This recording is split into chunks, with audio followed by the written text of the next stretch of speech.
ఇంటి బాధ్యతలు ఒకవైపు, నమ్ముకున్న వాళ్ళు నట్టేట ముంచారు ఇంకోవైపు. మనం అనుకున్నంత ఈజీ కాదు ఈ జీవితం. సరైన మార్గంలో పోకుంటే సర్వనాశనం అయిపోతాం ఫ్రెండ్స్. అయినా ఒక ఆశతోని బతుకుతున్నాము, ఒక ఆశ జ్యోతి. అది నేను చచ్చేదాకా వదలను. ఎప్పటికైనా, ఇప్పుడు కాదు ఇప్పటికైనా అని చేస్తూనే ఉంటాను నా పని.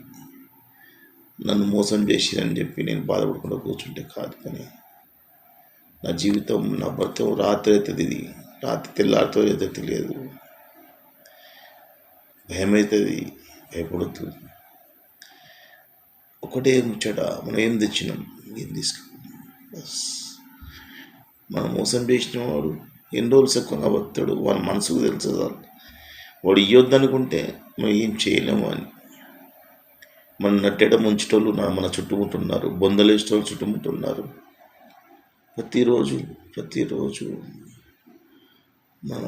మనం సంపాదించే దాంట్లో మన కడుపు కొట్టేటోళ్ళు మస్తు మంది ఉన్నారు. నక్క చిత్తులోళ్ళు, ప్రతికి అబద్ధం ఆడేటోళ్ళు, ఎటువంటి నలక తింపేటోళ్ళు. అయ్యో అనరు, ఇంకా రాళ్ళు వేస్తారు. ఇది ఎప్పుడు దసరా అని చూస్తాడు. ఇవన్నీ అనుభవంతో చెప్తున్నా ఫ్రెండ్స్. చలో, నా జీవితం ఇంత అనుకుంటా. కానీ ఇంకా భగవంతునితో నమ్మకం, ఒక ఆశ ఉంది. ఆశ జ్యోతి, ఆశ ఉంది. మళ్ళీ నేను మంచిగా అవుతుంది. నా సంసారం, నా జీవితం, నా కుటుంబం, బస్ వాళ్ళ సపోర్ట్ ఉంటే చాలు, నన్ను ఏదైనా సాధిస్తాను.